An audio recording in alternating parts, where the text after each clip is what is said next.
we are almost 99% sure is the entry point to Agartha, like a hollow earth. This underground civilization said massive. We have no idea how they built them. We're talking about complex systems of rooms and schools and places for animals. An entire world that you could create underground to live. And they leaked some information, and there was a conversation going on that wasn't supposed to go on live television. Damn. So while What'd she say? While they were recording it, Found some of the shit, bro. I think I found the wall that surrounds the earth. Basically, I'm not a flat earther. Family, let's roll it up. Let's sit back and let's react. Welcome back to King Ron Reacts. Today, we're going to be reacting to some TikToks that's going to make us question our reality. And these are just some random TikToks that I saved. But the deeper I get, the worse they start getting. Let's go. Approximately 450,000 years ago, the Anunnaki, in search of gold to shield their planet Nibiru's atmosphere, arrive on Earth. Their first settlement is established in the Persian Gulf region. Initial phase.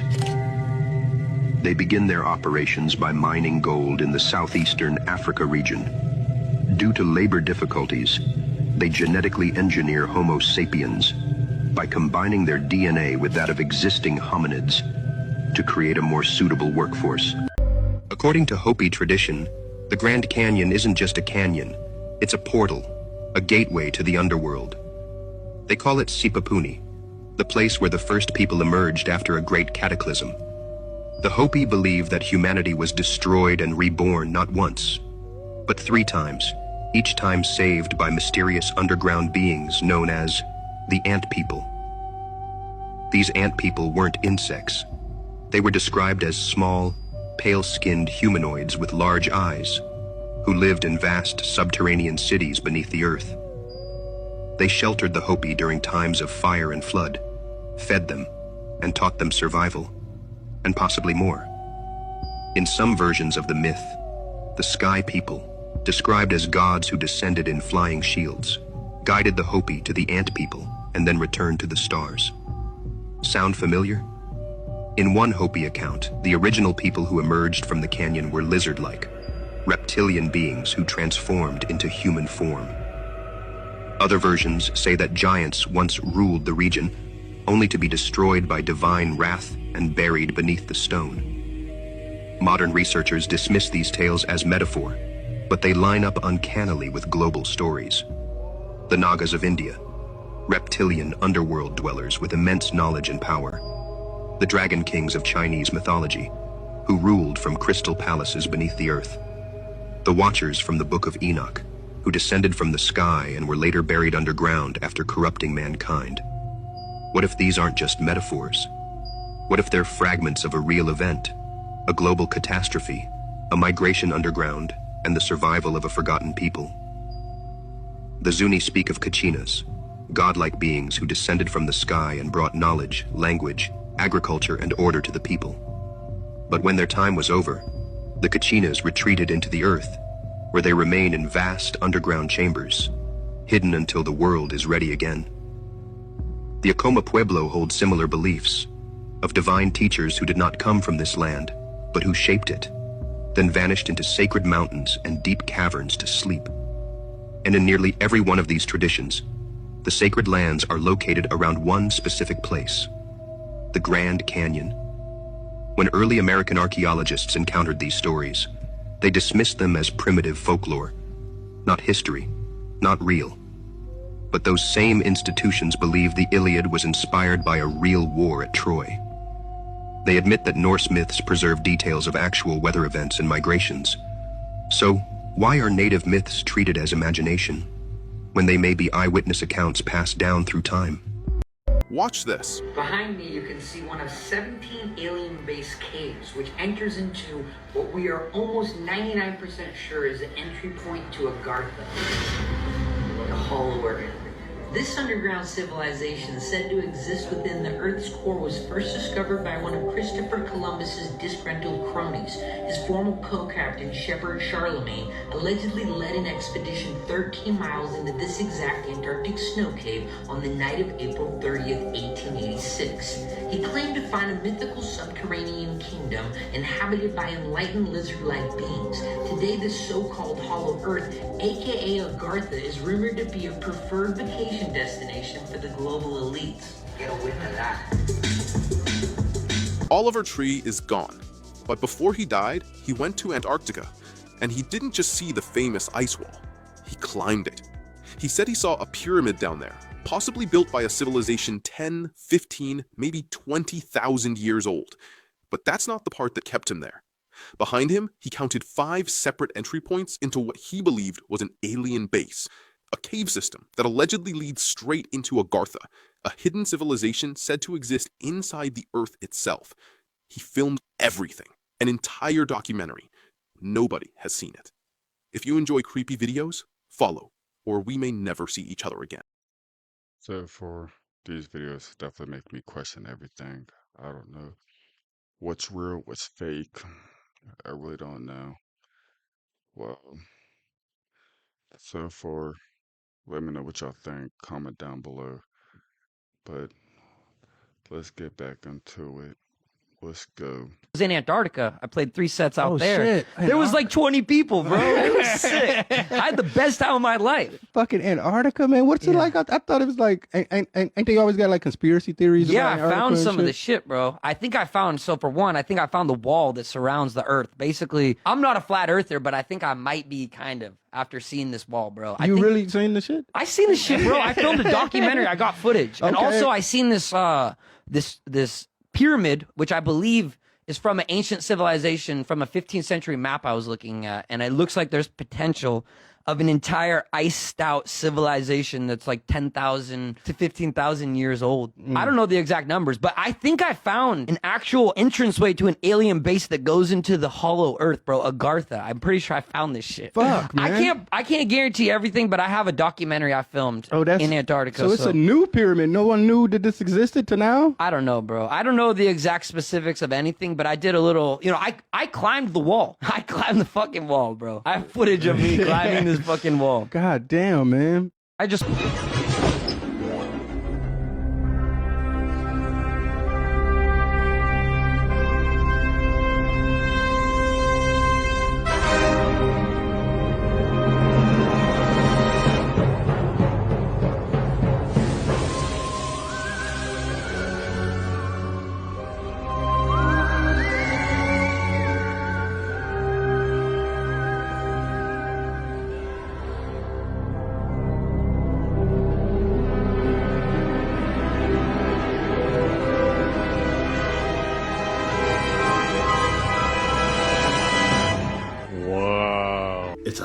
Is this a myth or is this a Mandela effect? The Gigas Codex. This 165-pound book, nicknamed the Devil's Bible, was made in the 13th century by a monk that was sentenced to be walled to death if he did not complete it in one night. This monk was sentenced to be walled alive in the 13th century for breaking his vows. So the only other option to escape certain death was to fulfill an impossible task. This 165-pound book made from donkey skin, which included about 20 volumes. Just to put this in context, this would take 20 to 30 years worth of continuous work. Was tasked to fulfill this in one night. Why this book is called the Devil's Bible? Because it depicts a full page of the creature or being or entity that came to his bedroom and helped him complete this book in one night. This is the largest illuminated medieval manuscript in the world. Only one copy and it was made in one night. My question, is this a myth? Is this a Mandela effect? Or is this a wise tale? This book would take 20 or 30 years of meticulous editing and artwork. Apparently it was made in one night by one monk with the help of a spiritual entity. Let me know. Is this myth or is this a Mandela effect or is it something else? It's too crazy to be a coincidence. Bear with me on this. So the details surrounding Oliver Tree's death are just too crazy to be a coincidence. Bear with me on this. A lot of the information I'm going to relay actually comes from content creator Connecting Consciousness. So most of you know rap artist Oliver Tree passed away in a helicopter crash when his helicopter collided with another helicopter. Tragically, no one survived. And just 2 months before Oliver Tree's tragic helicopter crash, he shared the plans he had for his money after he was no longer with us. Interesting. But to start, I'm going to connect it to another helicopter crash. 333 weeks ago, we lost Kobe Bryant in a helicopter crash. And before that, interestingly enough, Kobe Bryant did a commercial for Call of Duty Black Ops that also included a helicopter crash. So pay attention to the three. Oliver Tree was just about to reach 3.3 million followers on Instagram and was just 2 weeks away from turning 33. Also in the helicopter was content creator Gasper Prim, also known as Gaspy. On Gaspy's YouTube page, you can find a short documentary that includes crashes, but in the background of one of those crashes, you see the number 614. This is the exact date of the crash that Oliver Tree and Gaspy lost their lives. Oliver Tree also just posted his 126th post, 126. Kobe's crash happened on 126, 126. Also, Oliver Tree had claimed to have been approached by industry reps or the Illuminati, but refused to do what they asked. But in one of Oliver Tree's songs titled Hurt, he does have lyrics stating that he did indeed sell his soul. Like I said, a lot of coincidences, but let me know what you think. Somebody explain to me what is going on with this new Apple commercial. I don't know what's going on with that picture behind them, but it kind of resembles them right here, right? As you can see, the lady, right, holding the phone, 3 people around her. The picture, the same thing. A lady holding a phone and 3 things around her. Something's going on with this commercial, and I really don't know what it is. Maybe it's just art, and this is how they set it up, but something seems to be strange about this. That's all I'm saying. I mean, these are great phones. We all use them. We love them. They come in handy, right? Good cameras and all that. Why would they do a commercial like this? I don't know why. People are saying they know why. Shut up! Something could be going on here. Like I said, it doesn't mean anything's going on here. Could this mean that when we on our phone, those things are around us? I don't know. This is what people are saying. And I said, come on now, this is ridiculous. Don't say stuff like that because that's not true. Not sure why this guy's on a tree, right? Not sure why, but he's on the tree. Something's going on with this commercial. Same thing here. I don't know why this person is on this person's shoulders. Maybe they try to give them a boost to get to a higher place. Shut up! It's not a game. It's kind of hard to look at your cell phone with 2 people on your shoulder while you're walking dogs. What is going on in this commercial? There's a lot going on. I don't know where to start. I'm just playing around, guys. Entertainment purposes only. Cool commercial. Kind of strange, but, you know, this is what's going to make people watch and talk about it. I don't know about this. Let me know if you know about this. I'm out. Check this out. Yeah. There's a video of the Queen. When the Queen died, there was a hot mic. So there's a mic on that they didn't know was on, and they leaked some information, and there was a conversation going on that wasn't supposed to go on live television. Damn. So while What'd she say? While they were recording it, listen, while they were recording it, you can hear the Queen say some really sus shit. Look, not the Queen, sorry. Okay. The Queen's like team saying some weird stuff. Listen. Death is irreversible, and the fact that she's as you can see. Okay. The death is irreversible. If you can't hear it. So this is during the Queen's funeral procession. Yeah. She said, this is the exact words, the death is irreversible and the fact she is trapped. And then it just cuts off. Listen. Yeah. Death is irreversible, and the fact that she's as you can see. So what do you think that means? Death is irreversible. So it was planned? I think, this is what I think. I think, like I said, what if at a certain time when you reach that level of power, success, whoever, just importance, something comes into you, or they put spirits, entities, or even different people inside of your body to control. Now, she's saying the death is irreversible, but she's still trapped. Now, this is just my own theory, but what if they mean by like she's still trapped? That spirit, they weren't able to transfer to somebody else yet. So whoever that, you know, entity is was stuck in the dead body that they can't pass on. Because why else? What the fuck? Why else would you be talking The about? queen was mic'd, right? No, not Or- the queen. The, oh, the team. The queen's yeah, team. The queen's yeah. team. They have found the largest underground cities on Earth. We're talking about complexes that go down over half a mile into the Earth. Massive. We have no idea how they built them. We're talking about complex systems of rooms and schools and places for animals. An entire world that you could create underground to live. Why would a civilization ever do that? Unless there was something so catastrophic outside that you couldn't be out there. There was devastating things that were coming and they had to protect them. At the very bottom of Derinkuyu, you have to go down level after level after level, way away from where the tourists can go. Archaeologists found a tunnel system, like a subway tunnel system type of thing, right? Where you can navigate between Derinkuyu and Kaimakli, 5 miles long between these two cities. Now, why would you do that? Unless you couldn't go outside. These seem to have been created to survive enormous time periods. And I think that there was an understanding in the ancient world that this was a place of refuge. I believe, just for the record, that the federal government, any part of the federal government, is knowingly concealing evidence about UAPs from the public. Yes, sir. These people of the military and other things, official kind of things, and they're testifying that yes, not only is there alien life, this is a little different than Navy fighter pilots and stuff saying that yes, I saw this and this isn't fake. This is people straight up saying that somebody knows and they're not telling us. They're concealing information. But this is part of the topic where people can come out and say these things and it doesn't change anything, right? It's blown open. It's like they say that and nothing changes. People are like, I don't care. Like, oh, did you hear that the aliens are real? Yeah, all right. See you tomorrow. It's like no one cared. And it's still that way. Cover-ups.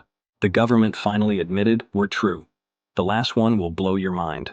Number 1. Area 51 officially did not exist until 2013 when the CIA finally admitted it was a real classified military testing site. Number 2. The Pentagon Papers proved the government lied for years about the Vietnam War, knowing it was unwinnable while sending soldiers to die. Number 3.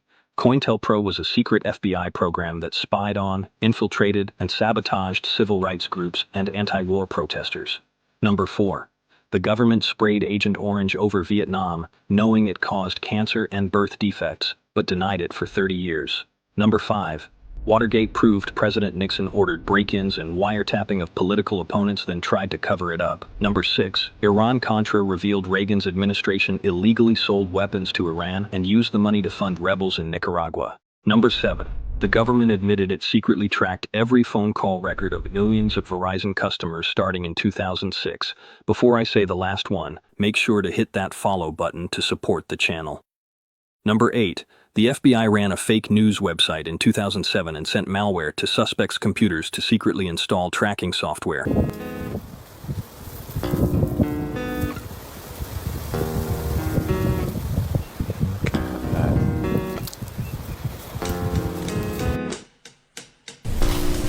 I didn't notice this before.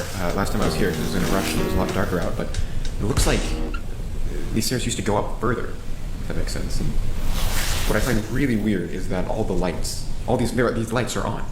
So that tells me that there's still something active here. But then the entrance is so low tech. It's just fucking strange. Kind of just looks like someone's going up, but got off and buried.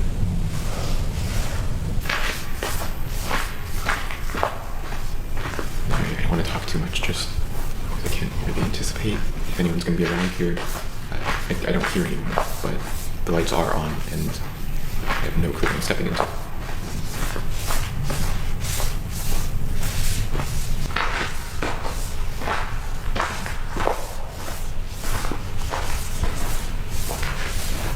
When I was here on Wednesday, this, I think, was about as far as I got. I haven't gone any further than this. I sort of chickened out and ran back up to go home, get some more space to record my phone, since that was really low. I'm getting ready to go.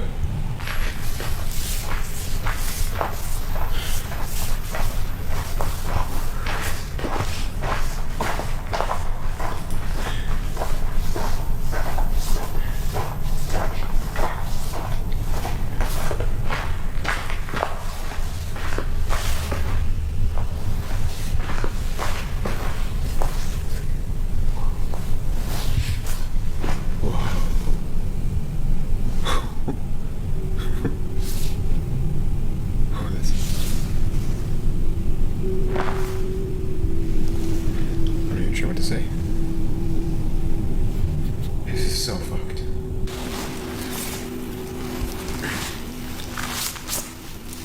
Where's it go?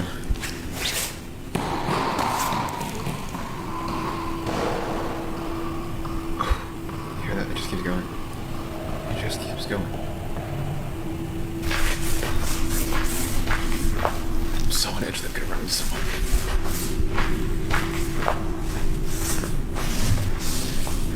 I feel like one of these is gonna be a hallway or a room or something.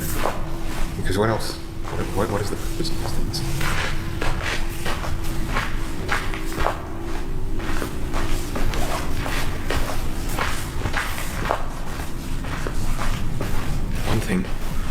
One thing I really can't wrap my head around is that it has been raining for like the past 2 or 3 weeks. Yet I don't see any water down here. It's completely dry as a desert. So I guess that could be because this is the entrance is at the top of a hill, or the entrance I saw was at the top of a hill, and it's under a tree, but I don't think that would deflect that much water, so I don't know what the fuck I'm talking about. I will say it's starting to get pretty cold down here, though.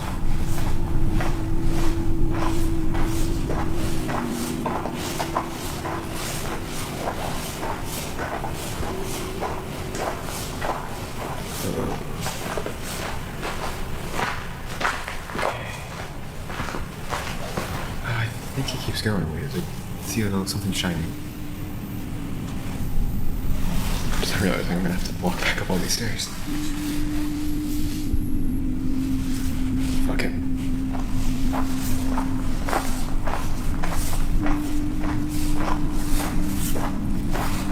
And the further I go, I'm starting to realize that this is a really stupid idea. But hey, my choice. Natural selection, right?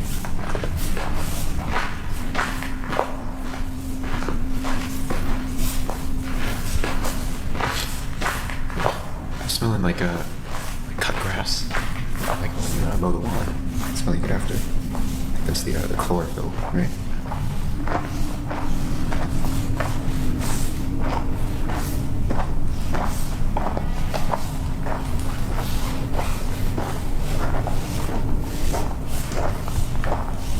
What is that? I think... Is it a door? Can't really see. My eyes are all screwed up from the light on the phone. Okay. I can't tell. Does it go off to the right? Dude, I'm fucking shaking.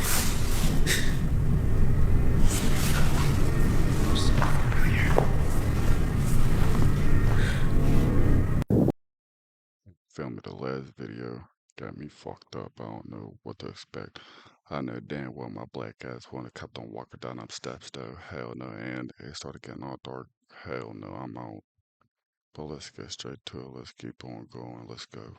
Here's something really fascinating. Sure. Nowhere in all the tens of thousands of hieroglyphs found throughout ancient Egypt, not one single one of them shows anything about them cutting stone, nor does it show anything depicting the construction of a pyramid. The Egyptians are said to be a Bronze Age culture, which means that's supposed to be the most sophisticated type of tooling that they had. However, when modern tests have been done, it's failed miserably. You can technically cut these things in half, but it takes a tremendous amount of time. And if they were said to be tombs for the pharaohs, keep in mind, there's more like 118 pyramids in Egypt. They were all said to be done in a chronological order and within a certain period of time. When you're talking tens of millions of stone blocks in aggregate, it doesn't include all the other tens of millions of blocks that make up statues, casing stones. When you're doing it with methods that can barely get more than an inch an hour, so slow, not to mention the precision is nowhere near it. It's a mystery. The disclosure movement claims the U.S. government has known about non-human intelligence for decades, and is slowly preparing the public for a truth too explosive to reveal all at once. Every leaked video, every unidentified aerial phenomenon hearing, every declassified memo could be part of a long psychological rollout. Here's where it gets strange. Whistleblowers like David Grush have testified that secret recovery programs exist to study crashed craft and biological evidence not made by humans. Former officials have confirmed private defense contractors hold the technology beyond congressional.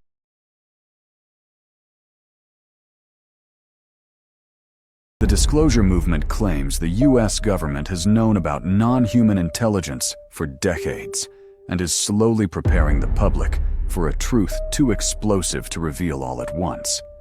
Every leaked video, every unidentified aerial phenomenon hearing, every declassified memo could be part of a long psychological rollout. Here's where it gets strange. Whistleblowers like David Grush have testified that secret recovery programs exist to study crashed craft and biological evidence not made by humans. Former officials have confirmed private defense contractors hold the technology beyond congressional oversight. Even NASA's newest task force quietly includes intelligence officials, not just scientists. Why would they need that kind of security for a simple research committee? Some theorists believe full disclosure would upend religion, energy policy, and world power itself. Others think it's already begun, disguised as transparency. If the truth is being revealed one breadcrumb at a time, the real question is, how much have they already told us without us realizing? Follow for more stories. The government isn't ready for you to understand. Yet. Eyewitnesses of entities of non-human sentient beings connected to the craft. Don't take it from me. Some of these reports come directly out of the United States Air Force's own files. In fact, the very scientist who coined the phrase close encounters of the third kind investigated cases for the United States Air Force from 1947 to 1969, Dr. J. Allen Hynek. According to Hynek, it was cases like those that the United States Air Force desperately tried to keep secret, because it's one thing to try and confuse the public with weather balloons and swamp gas, and another entirely different when dealing with credible reports of non-human beings on the ground. I personally investigated one such case for over 16 years. The case occurred in Varginha, Brazil in 1996 and involves dozens of first-hand reports of UAP and direct contact with living, intelligent, non-human beings who, according to multiple Brazilian witnesses, were flown out of Brazil to the United States in January of 1996. Recently, the former Brazilian Ministry of Defense, Aldo Rebelo, confirmed the incident occurred and stated, if the U.S. disclosed information on this case, then we in Brazil could do the same. Mr. President, I am respectfully requesting that you declassify and release all files related to this case and others like it. We the people have a right to know. Reality should not be classified. Thank you. A whistleblower leaked this footage of the interior of a UFO. Now y'all look at this. Now allegedly this UFO was hidden inside Area 51 for over 40 years. And if you look at the interior of this UFO, this looks like something we cannot understand. And once you go inside, I heard it could be as big as a football stadium.